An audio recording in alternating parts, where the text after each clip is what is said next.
Hi, I'm Carol Cottrell, and I had the honor of serving as mayor of the city of Saginaw from 2005 until 2007. In the year of 2007, Saginaw had the opportunity to celebrate its sesquicentennial, or 150th birthday. As a part of the celebration, we went back and interviewed former mayors who were still available to us to talk about what it was like to sit in the center chair at City Council and to give us their perspective on the events that took place and helped shape Saginaw to become the city it is today. We hope you enjoy the interviews, and thank you for being a part of Saginaw's history, its rich heritage, and its promising future.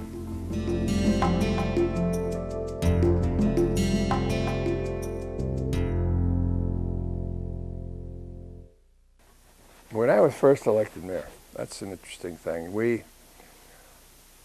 I went on to the council with a group known as the Committee of 50. And this was a group of very, very top guys, businessmen and professional men in the city. And they all got together and they threw out their 5 names, and they're absolutely outstanding. One was Dewey Stern, who at the time was the president of Pete Packing Company. Another was Paul Wendler, who was an executive with Saginaw Steering Gear. And another was an important insurance guy, and I was one of the 5. And so that's the way we went on the council. And we went on there and we worked hard at never developing any factionalism or differential. I think the key thing was that we were all working. We all had a job and we all had someplace to go and something to do, so that we didn't stay at a council meeting for 3 hours or something like that. Most of our meetings were pretty short and pretty snappy because we really used the city manager system the way it was designed, and we weren't, none of us were really heading out for any great future in the political realm anyway. So that was the group, and so we elected Dewey Stearns as mayor, and Dewey was one of the great guys of all time, and a wonderful mayor and just a wonderful person and a great friend. So at the end of 2 years, he was the one that said, he said, I've been the mayor now. He says, now I want Stu to be mayor. And all the other people said, okay. So it was just about that simple, that everybody just, there wasn't, to my knowledge, there wasn't any contest. I don't think any other name went up, and they just had a resolution or a vote that says, Franke's voted in as mayor. And so I was very thrilled about it. My children were very young. I was very young. I was only 37. I, at this point, try to tell everybody I was only 6 years old, but because it was, 60-some years ago or something. But anyway, I was only 37, and so my children were there, and my kids were young. Martha was there, who you just saw, and so it was fun. It was just a good fun time. And the 5 of us, along with the others that came on, for instance, in that election, Henry Marsh and Jim Stingline and some others came on. So we had a terrific group. We had a marvelous group. That before we were all through, we had a marvelous group anyway. But yeah, so it was just very nice, and we always had a good time, and I felt very proud of it. And one of the things I think I should say is that I was working for Draper Chevrolet. I worked for them for 14 years, and all the time I was on the city council, I was with Draper. And Harold Draper was not only a friend and a mentor and everything else, but I first of all went to him and said, Mr. Draper, is it okay if I run for the city council? And he says yes. And then when I sat on the city council, and then I said to him, I said, hey, they want me to be mayor. Is that all right with you? Because I'm full-time with Draper, and you want to know how this all works. And Mr. Draper said, yes, go ahead. And then maybe the nicest thing that's ever been said to me about myself is Mr. Draper was a great complimenter. If you did the job well, he'd call you up and tell you so. But one of the best remarks I ever had was after I'd been mayor for a year or so. He said, what I want to say to you is that you've done better here at your job with Draper since you've been mayor than you did before.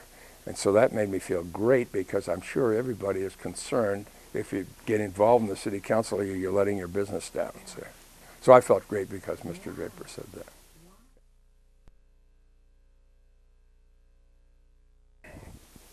we got into some real difficult times over the position of the city and its relationship with the surrounding townships. As those townships were once farm townships, and then they grew into be, or the ones around us grew into be metropolitan townships, and then as they started to grow, then at one point, you know, this city, as you know, Mayor, only has 17 square miles, I think. And so as you try to develop new neighborhoods, new housing, new business or whatever, we didn't have the space. That's why Saginaw Township and all the rest of these townships in Buena Vista, they've got all this stuff, because there were limits on it. And that was the toughest thing we faced, because we tried to cooperate with them and expand with them. But in those days, about the only thing you could do that we talked about, that they talked about, was annexation. We tried it, it failed, and not only failed, but it created great hard feelings between the people in the suburbs and us. And that was the most difficult thing, was in our relative position within the community. And to this day, I feel there is still a great deal of value in going more metropolitan. In other words, if you wanted to get together with 5 or 6 of the townships around here and form one police department, I think that would be good. I think it would work.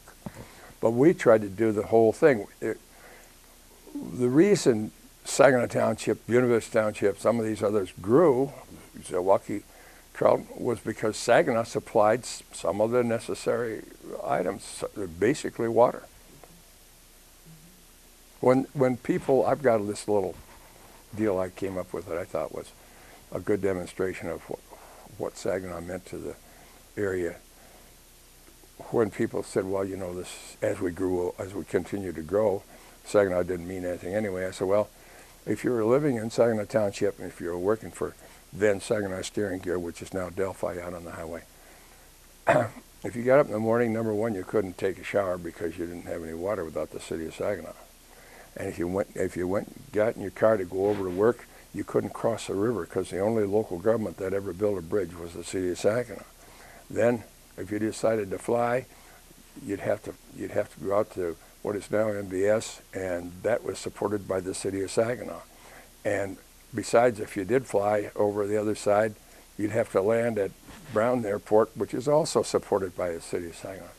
I said, so if you decided to get in your car and drive up the Bay City or down to Owasso to cross the river, as you came down I-75, when you got to the corner of Holland Road there, you'd be looking at a cornfield anyway, because the only reason Delphi, Saginaw Steering Gear is there is because Saginaw supplied the water for that plant. Mr. Durfner, Bud Durfner, who was the head of Saginaw Steering Gear, came to see us.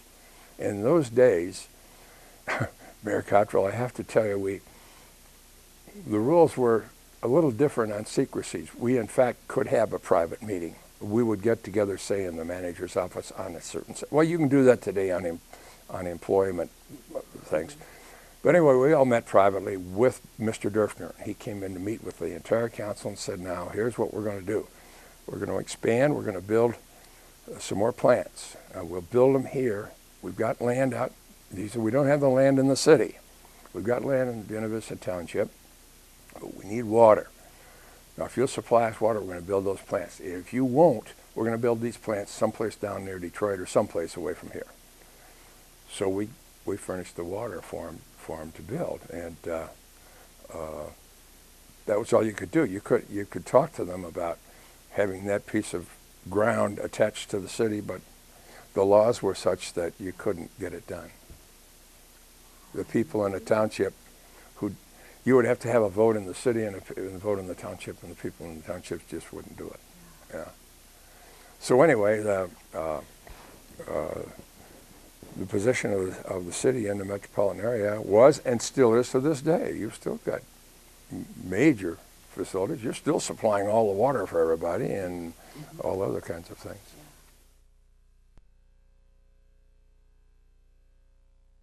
Well, if you could have started differently, we couldn't do this, but if you could have started this, I think I'm correct when I say that Midland did not do this. Midland, I do not think we'll supply water to you unless you join the city.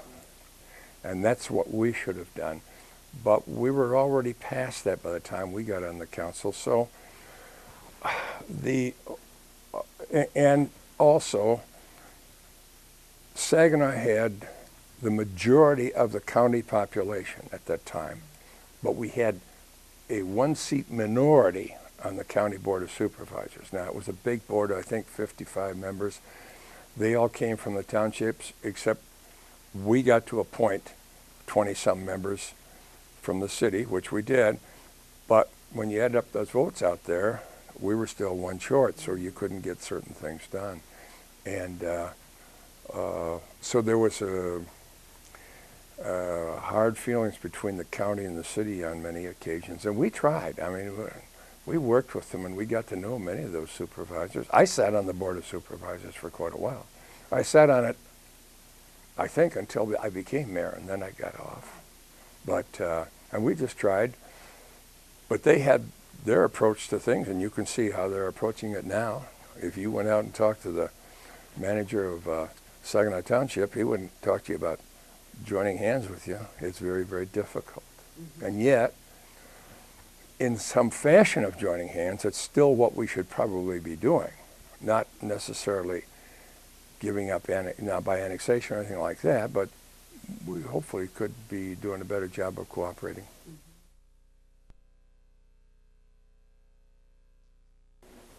Oh, I think the highlight is the program that we came up with.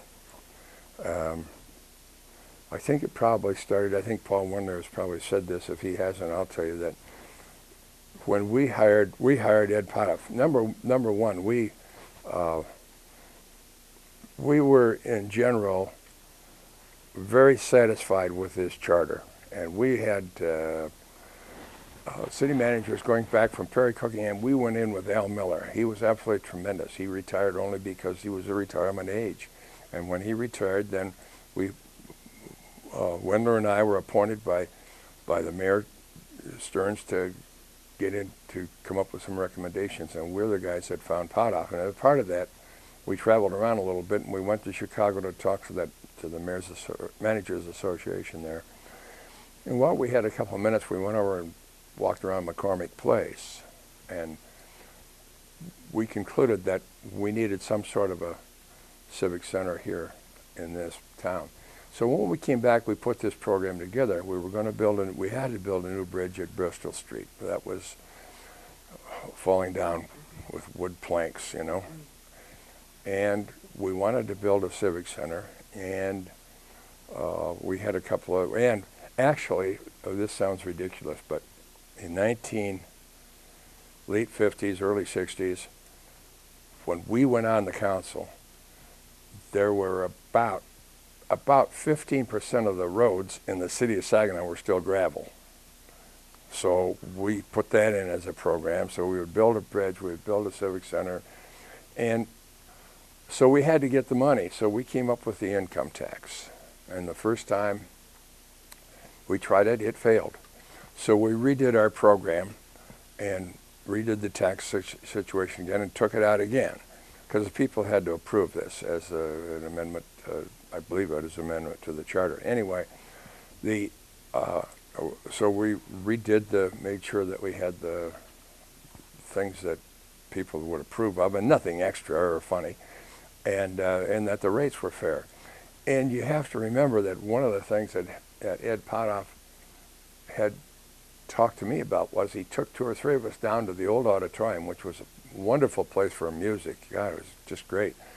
If you were going to go listen to the symphony, that was wonderful. But he took us up on the roof and showed us some fire burns up there, and then we saw that there were about 3 exits of single doors for people getting out and fire, and the place hold a couple of thousand people.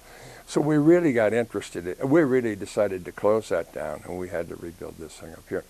So we needed an income tax. So we went all around. We went to the Chamber of Commerce. We went every place we could to get support for this program and for this tax. And the fun story is that we decided that the one thing we had to have that we never had was the support of the labor community. So we went to the Labor Council, and we were friends with Harry Brown, who was the chairman of it, and Nickelberry and people like that. We all got along. So they were going to have a meeting at that building out on 6th Street, which I think is still here, where it's the Labor Council building. And in the evening, and they said, come on out and make your presentation. So I went there all by myself, and I walked down here, 200 or 300 people there. And Harry Brown was the chairman at that time. And he took me aside, he said, now listen, explain your program and ask them to understand it and help you. But he said, but don't ask for a vote of support here, because I don't think you can get it, and you don't want it to be in the papers that the labor unions have turned you down. I said, okay. So I went up and I made my speech and answered their questions, and everything was fine and everything else. And pretty soon there's a fellow named C.O. Kelly, who was an international representative of the union. And he stood up in the back of the room and he said, Mr. Chairman, he says, I'd like to make a motion that we endorse this program, and I'm standing there. I looked at Harry Brown, he looked at me, and he said, well, there's nothing we can do. They took the vote and they approved it. Wow. So we always joked and laughed with C.O. Kelly and said, you were the guy that pulled this off, because with the labor support then, we got that tax passed and that program approved. So that's why we've got a civic center and a bridge and roads and some of the other things that we did. So it was really fun. And the labor community stepped right in. And so we were very, very pleased. All the rest of the council members the next day said, what did you do? I said, I didn't do anything. I said, Harry Brown and C.O. Kelly and those guys all did it. They pulled it off. It was really good. So we got an affirmative vote, and we went ahead very quickly. We we built the bridge while I think I was still mayor when the bridge was built, and we got the Civic Center started. But we did other things that we wanted to do. We did the Sister City program with Tokushima. Kay and I went to Tokushima at one point, and a lot of other things. I think one of the most exciting things that was for me and is for the city of Saginaw was the establishment of the Children's Zoo. Now, everybody's too young to remember this, but there was a zoo right where the Children's Zoo is now down there. The city owned that land, and there was I think it was a three-legged bear, was about the remains of a zoo. I'm serious now. And we said, what are we doing with this? And at some point we figured out that some other zoo would take that bear and we'd close the property down, which we did. So that was just lying there as property of the city. My wife and I were in New York, and we went to Central Park, and we saw that Children's Zoo. And on the way home, Kay said, boy, that's what we ought to have in Saginaw, is a Children's Zoo. And I said, well, let's see. So in one of our little private get-togethers before the meeting, I said, hey, we're talking about doing a Children's Zoo. What do you guys think? And they said, we haven't got the money. And so I told Kay they don't have the money. And she says, well, what if I raise some money? I said, well, let me go ask. So I went back to this little private meeting again, and I said, Kay thinks she can raise some money. What do you guys think? And they said, all right, if she raise $100,000, we'll come up with $100,000. We'll figure out where to get that, and we'll start a Children's Zoo. Well, so Kay, this is sort of interesting to be in this building, which was once the Wicks building, and right across the street from Brown's Mortuary, because there was a big function, a big social function at Brown's Mortuary, and Mr. Rand Wicks was there. And so Kay went up to him and said, Mr. Wicks, we've been talking about this zoo thing, and Mr. Wicks says, yes, I know, and I'm prepared to help you. And she said, okay, what do you think? And he said, well, how about if I gave you $25,000, can you raise another $25,000? And she said, can we ever? So Kay got together with either 5 or 6 friends, women. They're all their names are in bronze over there at the zoo, and they raised the $100,000. And when it was done, all the guys on the council, and we had to come up with $100,000. All the guys on the council said, you know what? I said, what? They said, we only said that because we didn't think she could raise $100,000. But in any event, it not only developed into a great, great zoo, but I think now is one of the greatest things about Saginaw, one of its biggest assets. And you have to really compliment now that private group of individuals that took it over as it became a financial problem for the city. They've done it because it's just getting better and better and bigger all the time. And I think it's a great asset. But I think it was really fun the way Kay and all those ladies started it up. And thank God for Ranwix.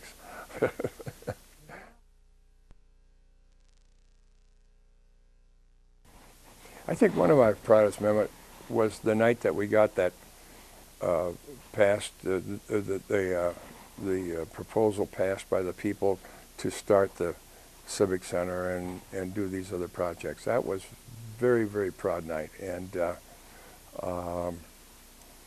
we had so many interesting times. I got to be not a close friend of, but certainly a good associate of George Romney, who was our governor, and so I would say almost kind of like any time he called me, or any time he came up here and I could introduce him, why, that was a proud moment for me because I thought he was a great man. And we had all kinds of stuff. You know, Richard Nixon came up here, and I don't know who all. That's one of the things, as you know, as being mayor, you get to meet an awful lot of people, and fun people, because you get to go places, and it's strange the way you meet people. Boy, that's the truth. I went out, they sent me to, I think the first time I went someplace was to a national, what is it, the National League of Cities? Yes. Okay, they were having their convention in Denver. I had just been elected mayor. And they said, okay, you can go. And I said, well, who else is going? They said, nobody knew. And they said, by the way, that goes for your wife too, unless you want to pay for her. Well, she was home with 3 kids, so I went out there all by myself. Anyway, it was 1959 or 60, and the speaker was Jack Kennedy. Now, he was running for the presidency. He had not even gotten the nomination yet, but he was campaigning, and so he was the speaker of this one function. And after he spoke, everybody seemed to drift around a little bit, and he was standing up there on the podium. So I just walked up and said hello to him, and we shook hands, you know. And so things like happen to you. You get to meet Jack Kennedy, you know. Well, I'll tell you the funnest thing. One time, I got to be very active in the Michigan League of Cities, and Jerry Kavanaugh, who was the mayor of Detroit and was a great guy, and he and I got to be good friends. He became head of the National League of Cities. Jerry Kavanaugh did. And we went to Washington, and it was the first time that I had taken my children to Washington. So Kay and I took the kids down, and my son was probably about, I'm going to guess he was about 7 years old. But Jerry Kavanaugh and I were relaxing one night together after all the kids were gone to bed and everything, and he said, you got your family here with you? Yeah. I said, yeah. He said, what's your son's name? I said, Stewart. He said, okay. He said, now tomorrow, he said, at that big meeting, you sit up, make sure you get an aisle seat. I said, okay. So we're sitting on the aisle, and Jerry Kavanaugh's up there, and he says, now I have to go out, ladies and gentlemen. I'll be right back. I'm going out to escort in Lyndon Johnson, the President of the United States. So he walks past us, and he kind of waves at me like this, and he keeps going. Well, a few minutes later, the doors open, and they say, the President of the United States. And in comes Lyndon Johnson. He walks down the aisle, and he stops, and he looks over, and he says, hello, Stewart, and he puts his hand out. See? Well, wait, everybody's just dying. And Stewart must have said about 5 times, how did he know me? How did he know my name? See? But it was things like that happen. You just had fun with them, you know. Wow. And associated with so many good people. Jerry Kavanaugh was a great, great guy. It's just the opportunity, you know. How, you wouldn't be seeing the President of the United States up close unless you were in a meeting like that one, you know, where it was called, where I was down as the mayor of Saginaw going to the meeting. So it was fun. You get opportunities. Yeah. I can remember when Jack Kennedy was president, and no, he was running for president, I think, and he was coming here to campaign, and somebody said to the city council, now somebody from the city, he was going to be at the fairgrounds, and somebody from the city has to be there to represent the city officially, as the mayor would do, you know.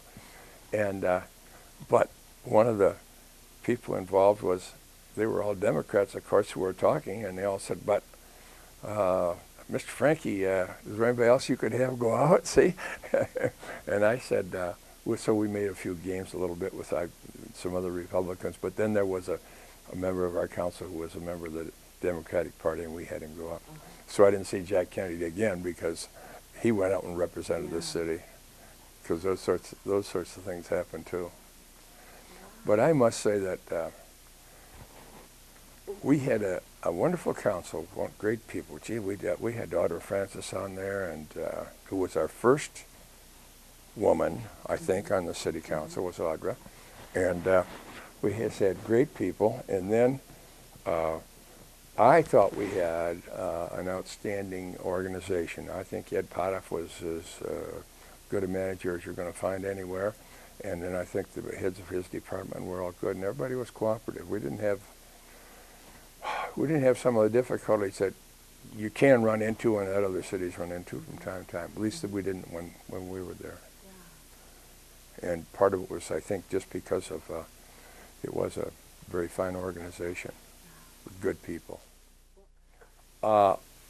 If you start back, Saginaw was one of the earliest to have a city manager charter. It was one of the earliest cities, and they hired Perry Cookingham, who was one of the outstanding beginners, you see, and had him for years, so that they quickly developed the tradition of getting good management and good managers. And I think that Al Miller was outstanding, and I think that Ed Potoff was outstanding, and what I've seen of Mr. Early looks pretty outstanding too.